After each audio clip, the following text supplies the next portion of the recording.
It's my pleasure to introduce tonight's speaker, Doug Ward, who will be talking about the double deuce proof, and he'll tell you what that means, an argument for provenance.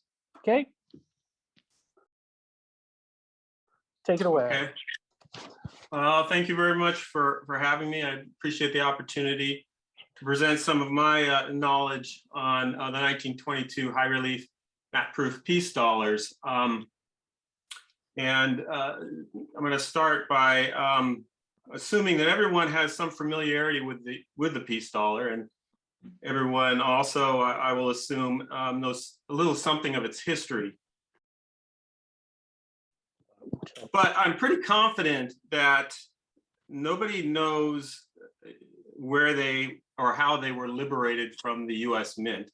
And if I'm wrong about that, then I would love to buy whoever in our group has more information dinner, and I would love to have that happen. But anyway, because of that, to me, this is a problem, and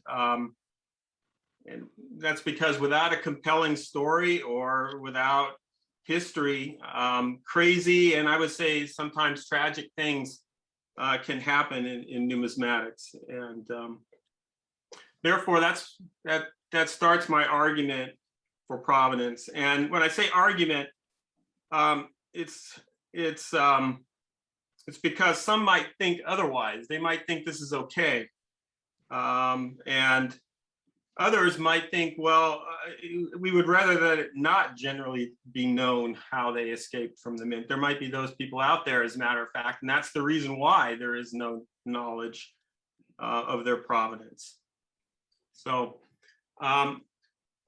my talk centers around the what's known as the Waite-Raymond specimen.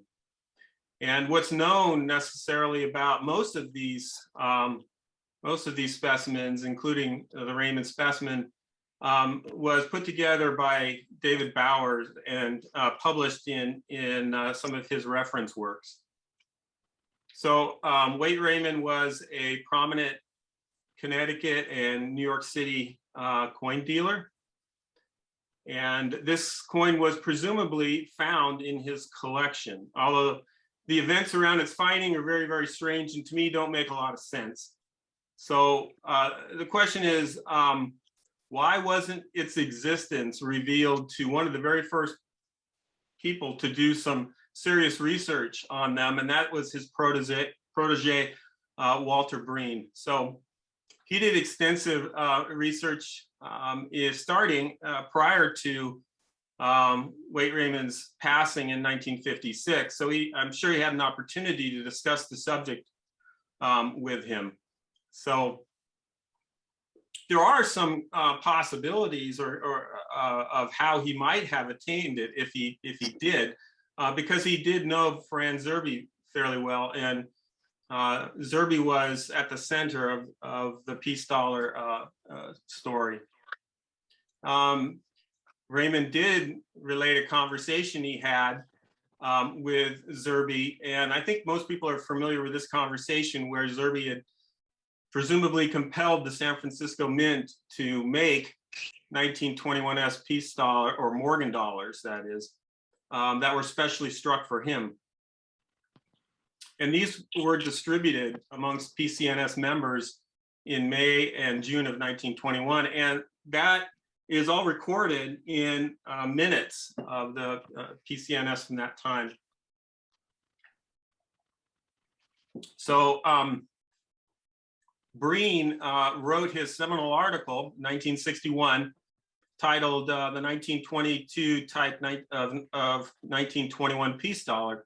And he did not mention the Waite-Raymond specimen. At that time, there was only three known specimens in 1961. Was there a question? No, sorry. Okay.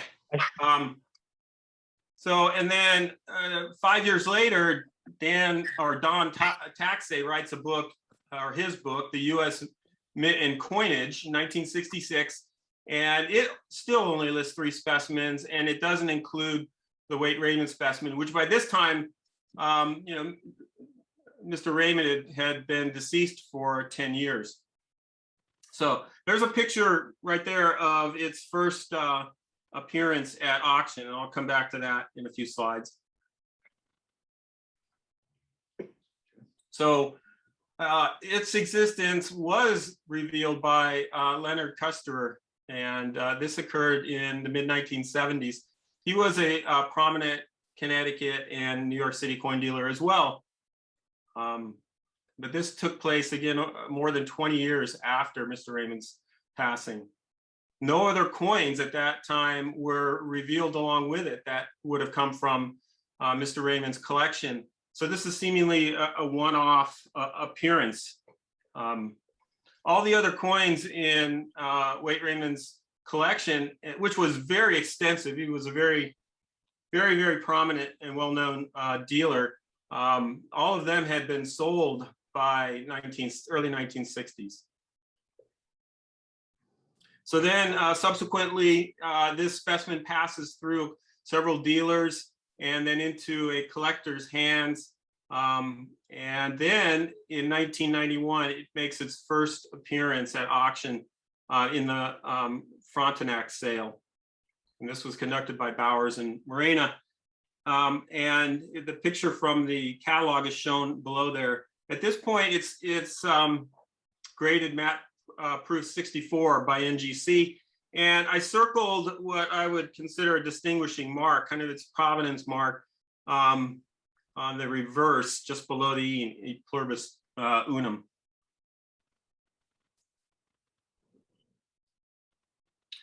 After that, in the 1990s, it passes back into a dealer's hand, and then Bowers and Morena Galleries puts it in their reference collection in the 1990s. And then it appears again at auction for the second time in August of 99 at the rarity sale by Bowers and Morena, where it goes unsold. And that catalog picture is shown at the right there. At this point, it's been upgraded and it's now matte proof 65.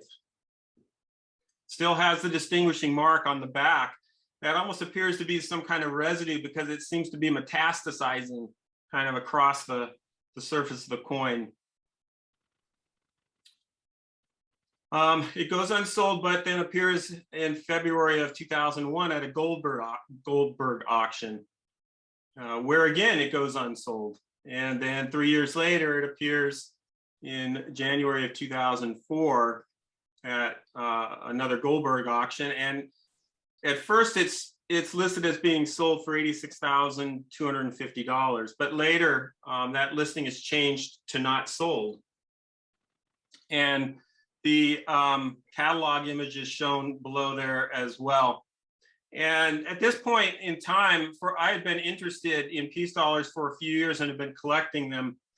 And so I went to that auction viewing, and in early January, got to take a firsthand look at this coin, made some notes on it, and was somewhat interested, but did not bid on it. It has the same distinguishing mark on the reverse. It's again seems to have grown somewhat, I guess. At this point in time, it appears to me to pass into a collection because it doesn't come up again at auction, at least not that I was aware of. And I was also involved at this time with trying to track down all of the 22 peace dollar high relief matte proof peace dollars that had appeared at auction. And so I was putting together something of a roster of known specimens. Well, then a curious thing occurred in February of 2004. I was at the Long Beach Coin and Collectibles show, and this was about 6 weeks after the previous auction, and a prominent dealer offered me this coin. It's graded matte proof 66 by PCNS, and it looks, at first blush, nothing like the Waite Raymond specimen. So I make an offer, and it's it's a pretty good offer, and it's refused. It's declined. And I put this down in my roster as a new specimen. It's unknown to this point, as far as I can tell. And then lo and behold, about 11 years later, at the pre-Long Beach auction, again by Goldberg, it sells for $250,000. And I'm still working at this point, so I don't have an enormous amount of time to do a lot of research. But subsequently in 2020, I semi-retire and take up the subject again. And I tracked down in early 2021 the dealer who had offered it to me, and I asked him how it was obtained, and trying to understand again its provenance. And his answer was that it came from Jack Lee. And everybody, I'm sure, is familiar with Jack Lee. I had met and spoke with him a number of times, and it just didn't. It sounded kind of suspicious to me, because he always kind of claimed provenance. He put his name on everything, so it didn't make any sense that this would pass into another dealer's hands without his provenance on it or without his name on it. And of course, he's passed away by this time, so there's no confirmation to be had.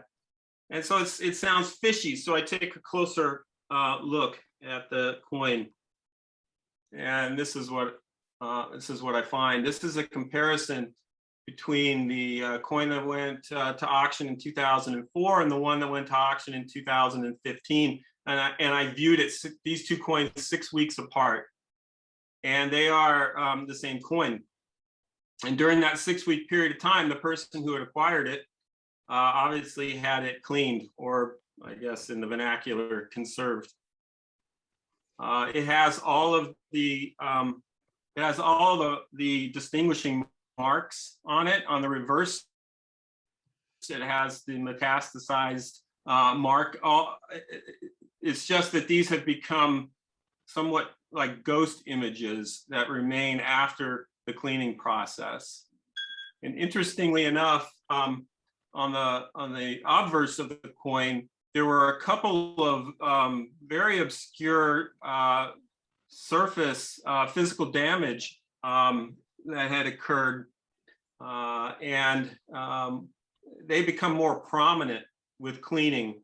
So one is the dimple above Liberty's mouth on her cheek there, circled in the bottom right hand of the screen, right down here. And then there's also a faint hairline scratch that runs along Liberty's jaw. And that doesn't even appear in the previous images of the toned version. And when I took my notes from the 2004 auction, I didn't note it at all. So that appears. So these two are definitely the same coins. And to me, this is something of a tragedy. It would never happen to an 1804 dollar, which isn't even as rare. The 1804 dollar, there's 18 known specimens, where there's only 11 known specimens of the 22 double deuce proof. And that's because the 1804 dollar is well documented. It's history, whose hands it passed through, how it made its way out of the mint. There's been books written on it. It's one of the most recognizable and obviously the most valuable coins ever produced. So the lesson is that the monetary incentive to remove years of history is enormous. Literally overnight, the value of this coin went up by more than $100,000 simply by dipping it. And I think that, in my opinion, this would change with a complete provenance of all the specimens and an accounting of how they had left the mint. And that's kind of what I've tasked myself to do. One of the reasons why I ultimately want to understand if there's any information in the Pacific Coast Numismatic archives. Are there any Any questions at this point? How do you tell the difference between the matte proof high relief 22 and the regular 22? Okay, yeah, that's probably a good question.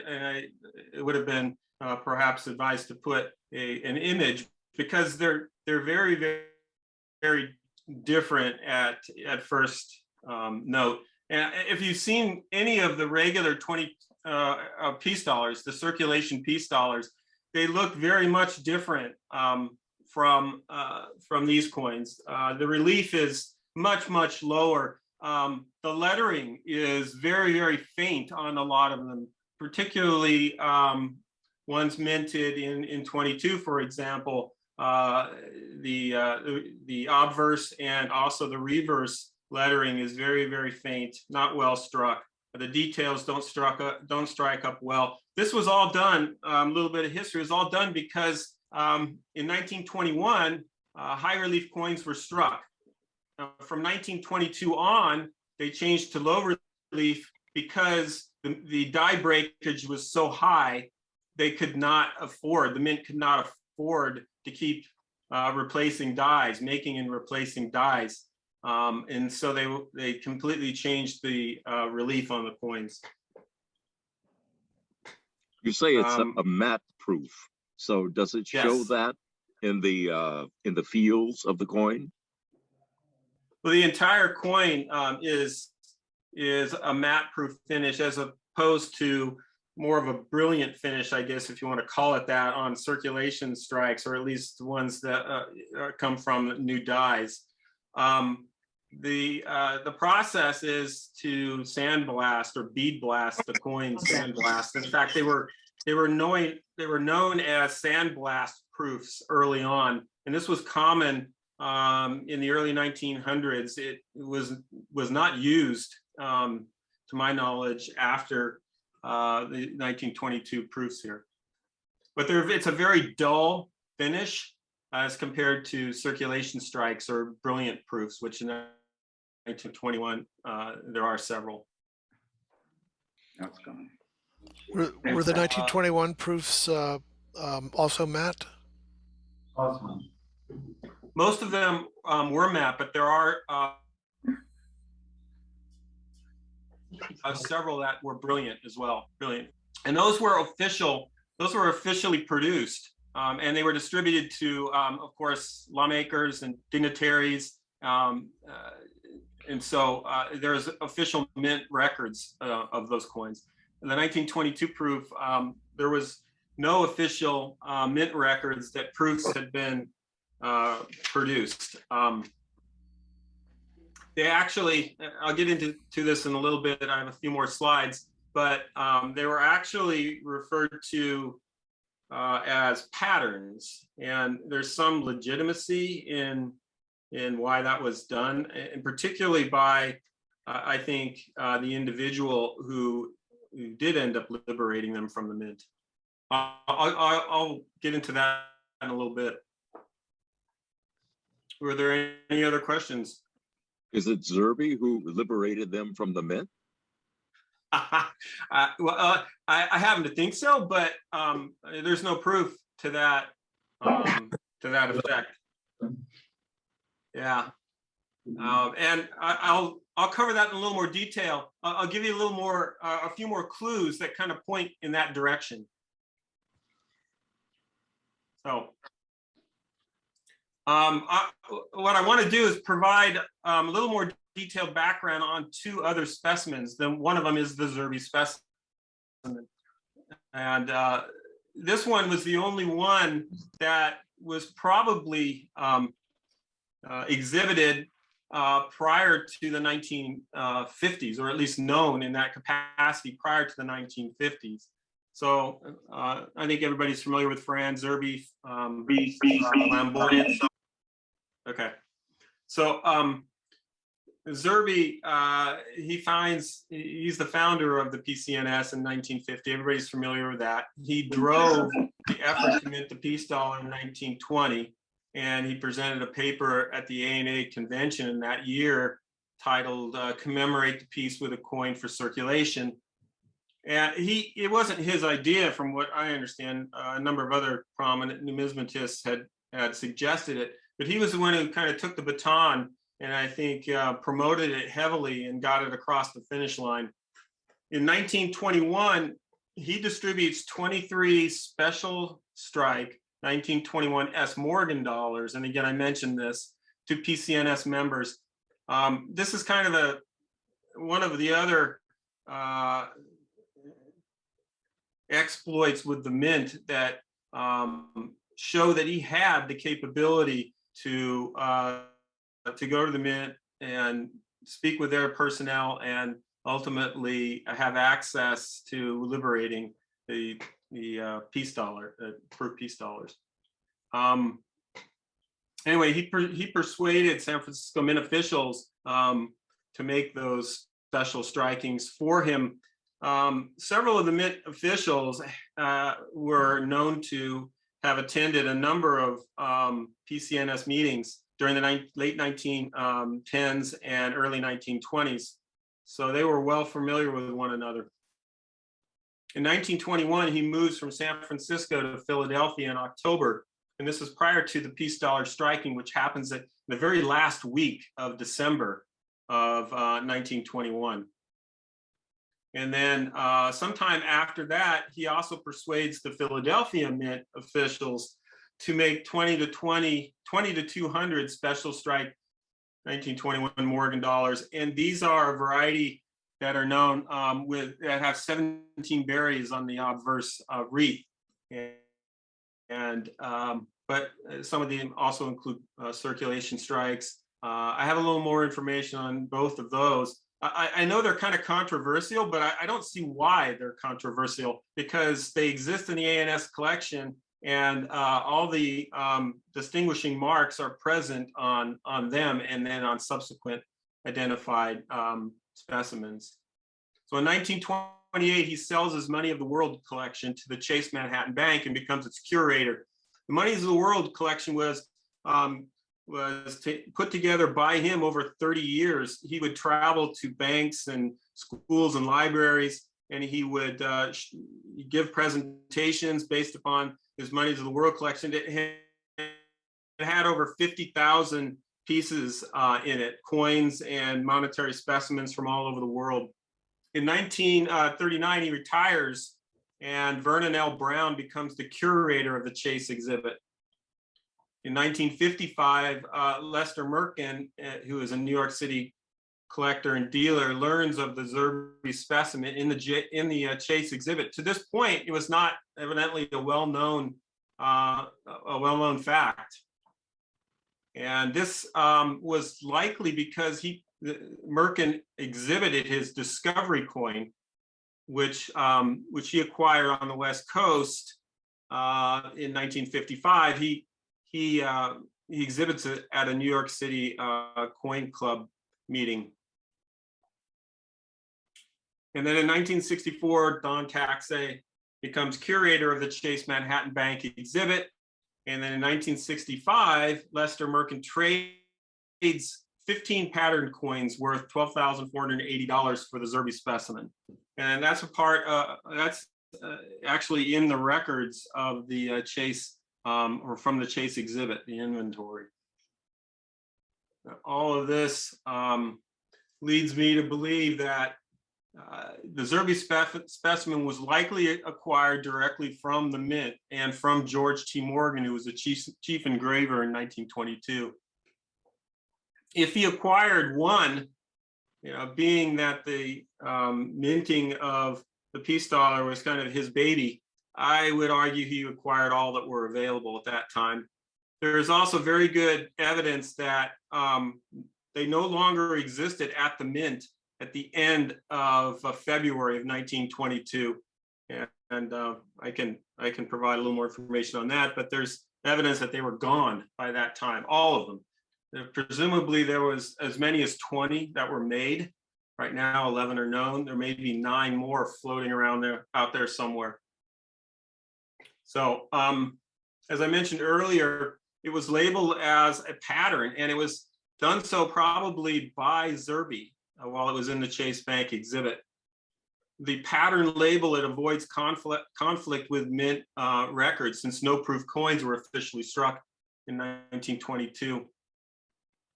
It also avoids the possibility of seizure. And that was I think, much more in the foreminds of people during that time than maybe it is today. Although I can imagine if a 1964 peace dollar came to be known, it would probably be seized as well.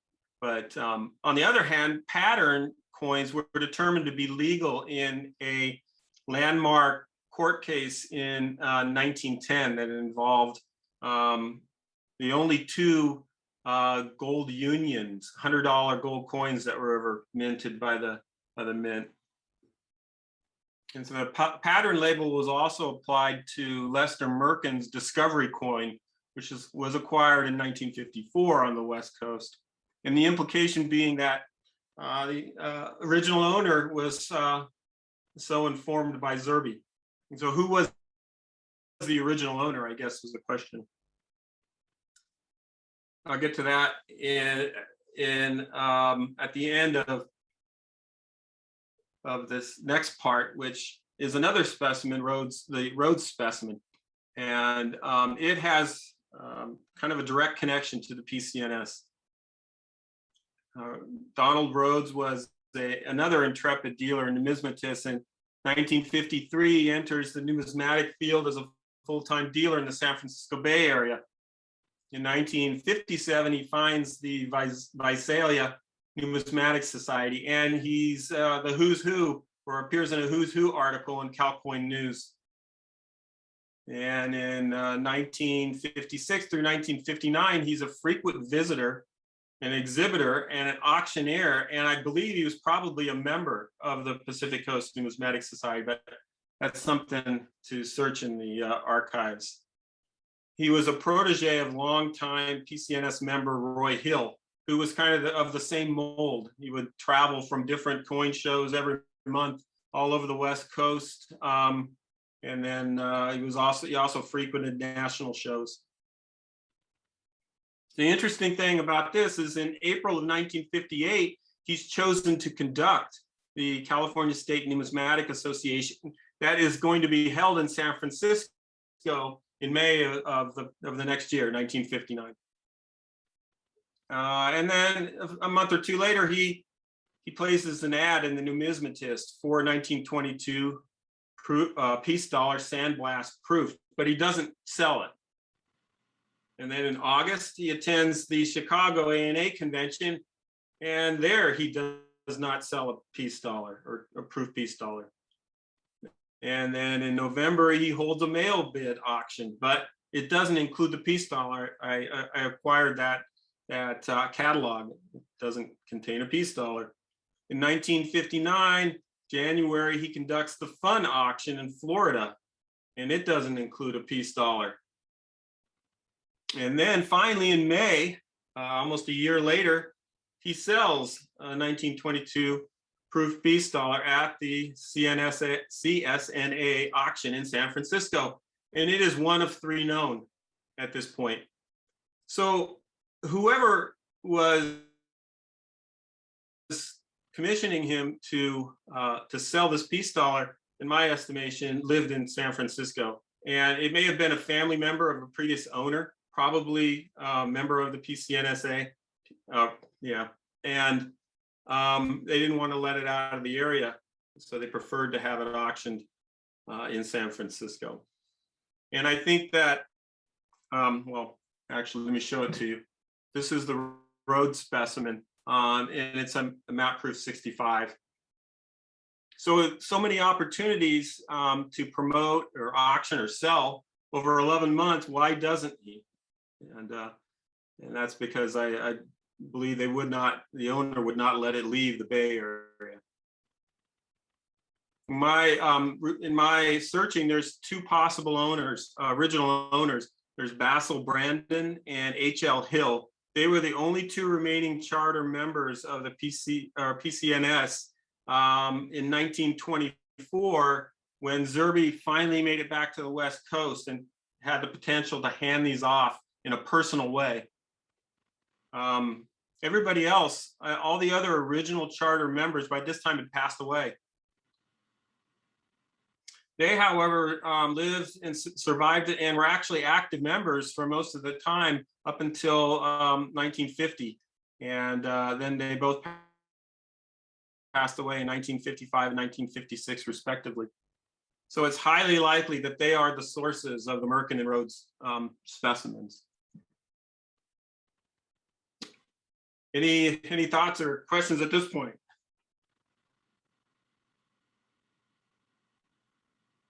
Okay. How many are known currently? Yeah, there are 11 known. Now I'm going to go, I'm probably running out of time, but I'm going to go through, I'm not going to go through this eye chart here. I'm going to go through and I'll show you pictures of each of them really quickly, but I want to pose a couple of questions here, or at least observations, that all of these specimens they entered the public domain, or none of them entered the public domain as part of a large collection, with the exception of the Zurby specimen. All others entered anonymously or individually through an auction or a dealer. And I think there's good reason behind that. I think that Zurby probably did liberate all of them from the mint, and he probably gave them to family and friends rather than dealers or collectors. So let me roll through these fairly quickly here. In 1937, the Norweeb specimen appears. It's auctioned by Max Mell, B. Max Mell. It's a one-off, again, as part of a miscellaneous but rare U.S. silver and copper selection. In 1955, the second one to appear is the Lester Merkin specimen, and it was acquired on the West Coast as a pattern. Is termed his discovery specimen. It's a proof 66. And then there's the Rhodes specimen, the third one to appear that I just covered. And then in 1973, at a fun auction, the Todd specimen appears, and it was among a group of Morgan pattern dollars. Later, it was described as being found as in a cornerstone in a Detroit, Michigan government building, which I researched that. There is no building that meets that description, and there was no cornerstone that was opened, and this coin was found.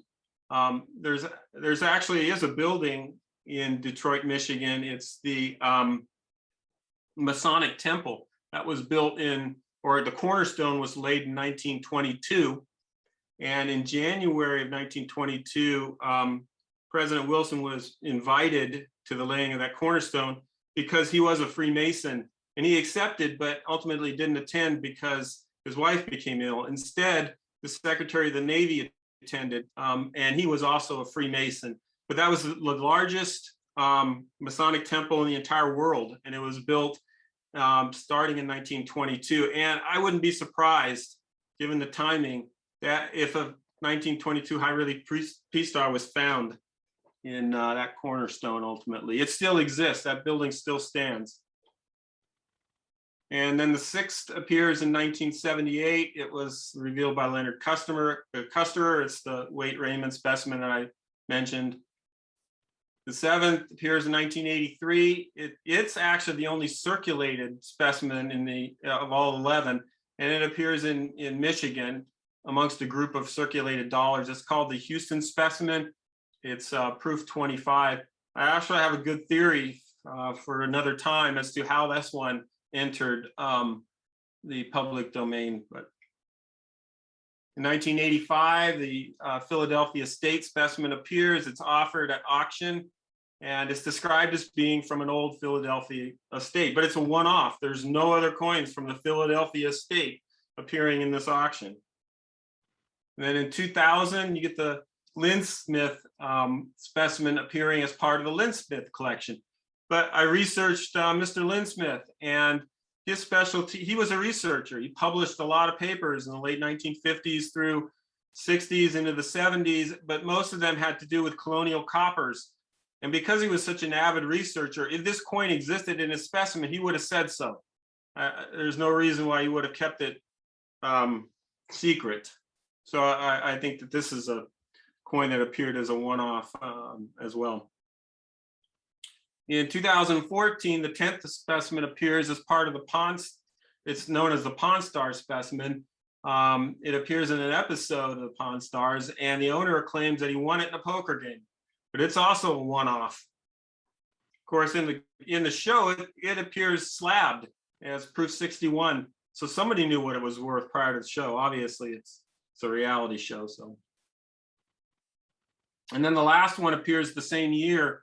It's the Raymond T. Baker specimen, and Raymond T. Baker was the director of the mint in 1922, and it appears with a number of other peace dollars that were what's the word I want to use? They were test strikes, if you will, but this is the only high relief proof in that set. And those are all 11. Any questions, comments, thoughts, ideas?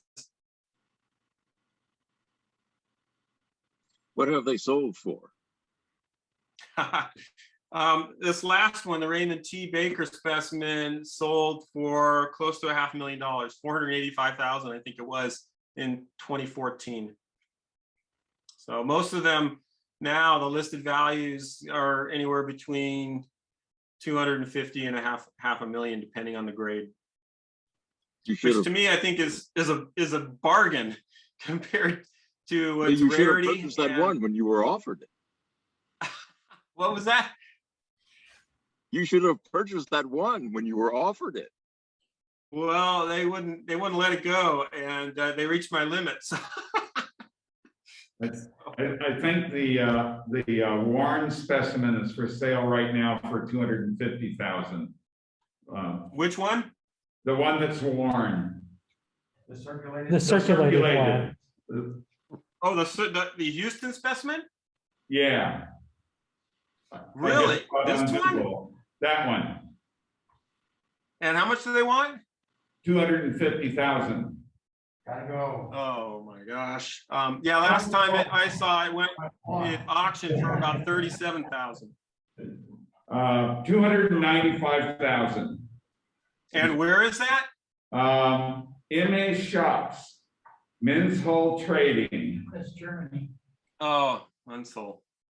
Okay. And it has a like a museum number on it, 3200 in front of it. It's slabbed and graded. It says it's from the Baker estate. Production Oh, truck. that's a different one. So that's not in your. That's a test. No, it's not, because it's not a high relief proof. It's actually a test strike. It's what's termed a middle relief test strike that was done. They made several adjustments to the dies to lower the relief. And I think at that time there were 20,000 struck in a middle relief. Okay, and all of them were subsequently melted. Yeah. So the it's function different, of the bus comes over the 9 like in the high relief. That's unlike the regular strikes where it stops just before the 9. Yes, there are definite differences between them. Yes. Okay. I just assumed it was a high relief because it had that same die characteristic. I see. Yes. But it does say production trial. Yes, it was a trial run. And of course they discontinued it because it broke dies again. In fact, I think that last one was the die broke when that coin was supposedly struck, and then it was sent along with this one to Mint Director Baker, who then kept them obviously for posterity. But it's interesting. There are letters that actually support the movement of these coins to him, or the sending of them from the mint. And they appear and are described in Burdett's book. And at that time, though, in the letters, it's unclear whether all 4 that were sent were high relief proofs or whether there were, the trial strikes. And when his set appeared finally, it was evident there was only 1 high relief and the rest were trial strikes. Yeah. How do you That's what tell the trial description says, strikes from the high relief? 200 was applied at the mint. That was the number. It was the 3,200 struck and the dice broke. And Yes. it's rated BU 65, but it's not a complete strike then, because all the detail in the hair is not there. The highest points are flat. Yes, that's what my recollection was as well. Yeah, to answer your question, there were changes in the dies, again, to lower the relief. So those changes were lower relief than the proof ones that I've been showing here. And there was also other minor changes to some of the devices.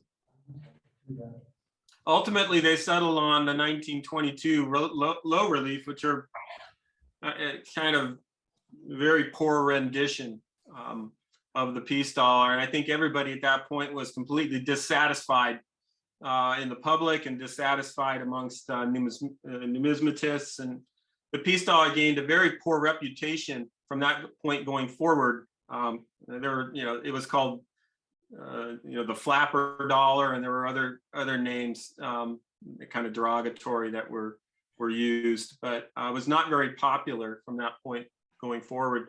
And I think it's totally undeserved. It's to me, it's one of the more beautiful coins that the mint produced. So.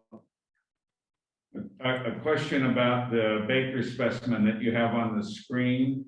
When I look at the rims, is that slab? And so the high points on the rims, is that from the strike or is that from being slabbed? Like the top above Liberty. Yeah, that's the slab. There's a plastic piece that protrudes onto the rim. But I kind of see what you're talking about. There is like a line that runs maybe 2/3 in from the outside diameter that runs kind of around the entire coin. Probably an artifact. Striking. Yeah. Okay. Like, how many members were there of PCNS back in 1922? How many members were there? Yeah. My recollection is no more than probably 15 to 20. Yeah. And so when Zurby, as a matter of fact, I'll go to this coin right here. This is in the ANS collection. This is the 1921S Morgan Zurby Special Strike, and you can see it's very, very nice striking. But presumably 24 were struck, and all of them were handed out to PCNS members, except this one, which Zurby kept in his collection.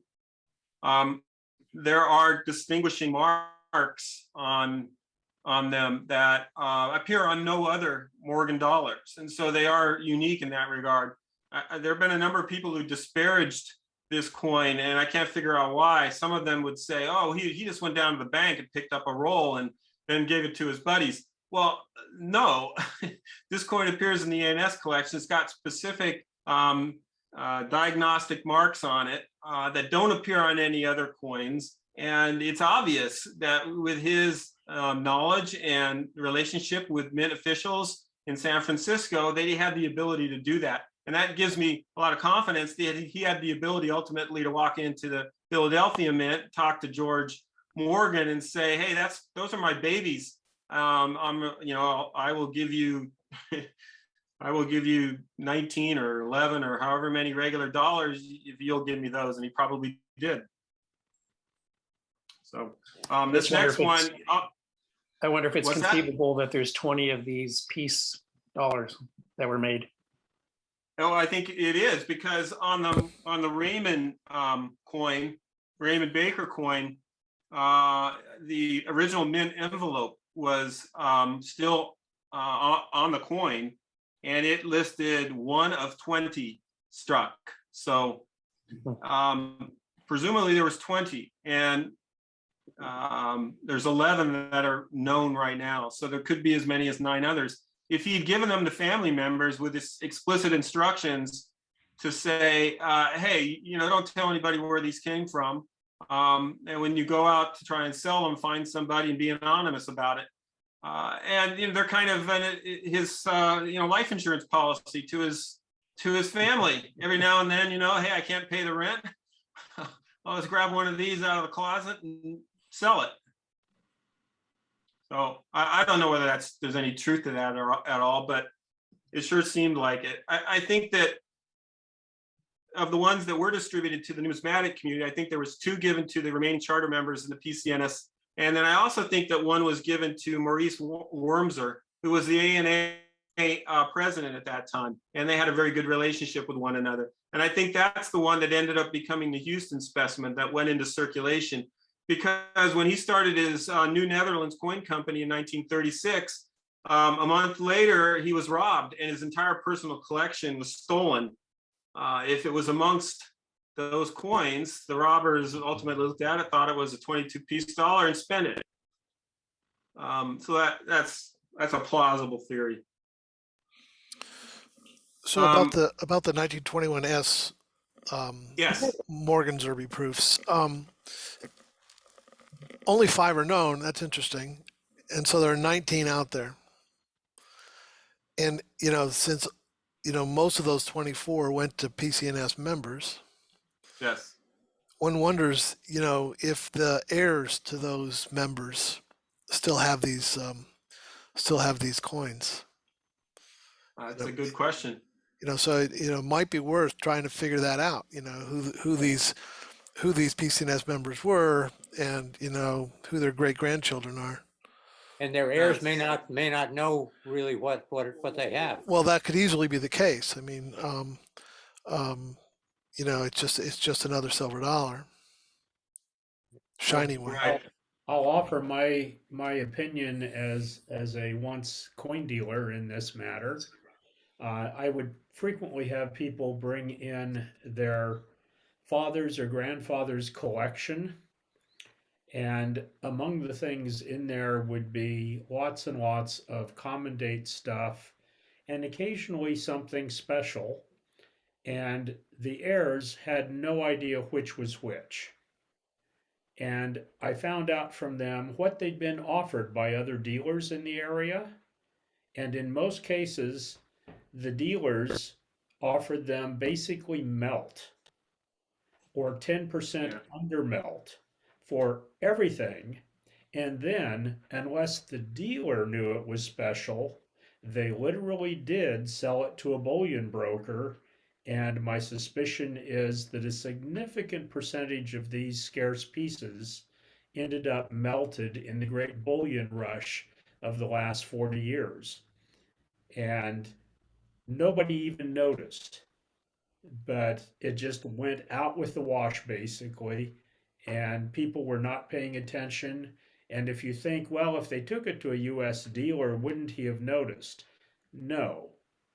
I can guarantee you they wouldn't, because I've known an awful lot of US coin dealers, and most of them have an interest in a small number of varieties of things, and the other stuff they assume is all common unless someone points it out to them. And if you've got somebody who specializes in Morgan dollars, they might spot it. Otherwise, they won't. On the other hand, and I certainly believe that you're probably right, that some of them might have been melted, but on the other hand, at the 2005 ANA show, an ancestor of a Chinese immigrant during the gold rush walked in the door and stopped at Stack's and talked to John Kralevich, who had an 1854 S quarter eagle that had been in the family, for about 150 years at that point. And, you know, they didn't really have any idea what it was worth either. You know, it was just a gold coin, you know, that sold for $250,000 or something. So, you know, these things do happen, you know, both yeah, ways, They both do ways. happen. I once had a collector contact me about a 1907 high relief wire rim edge, 1907, you know, early strike $20 gold piece, out of frustration because she knew I was with PCNS. She contacted me because all the coin dealers in the Bay Area that she'd shown it to had offered her melt.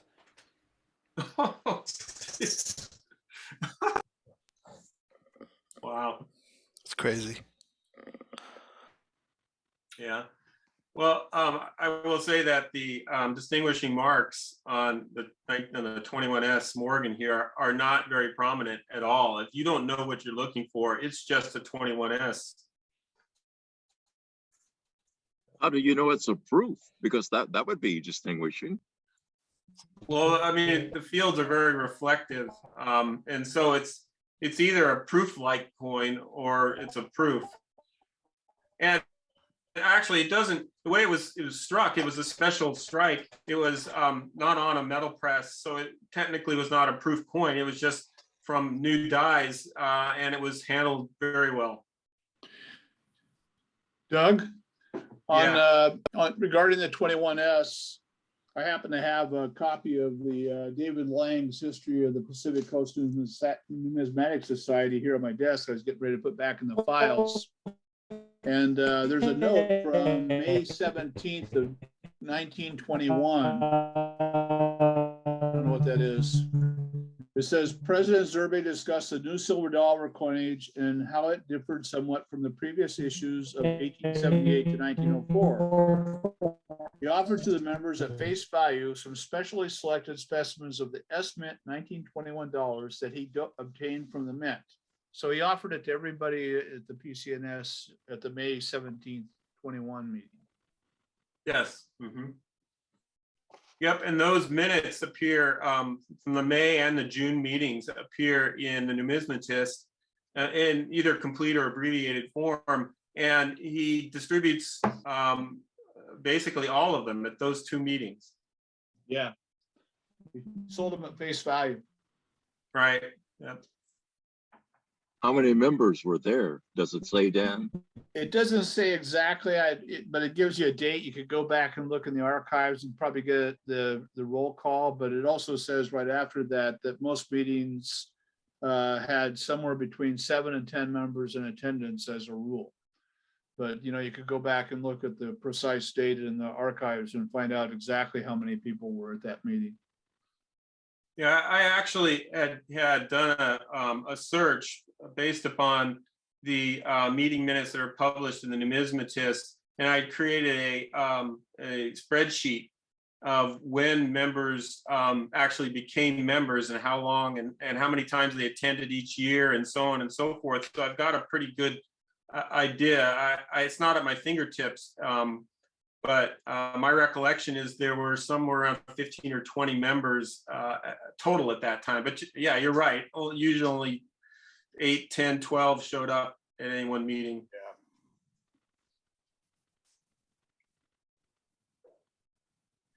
Very nicely done, Doug. Very nicely done. Thank you. This last one is the Philadelphia proof, and there were supposedly 20 to 200 specimens made. And this one is unique because it contains a die variation with 17 berries in the reverse reef, and this red circle on the right there is that 17th berry, which doesn't appear on any other specimen. So it's actually a variety.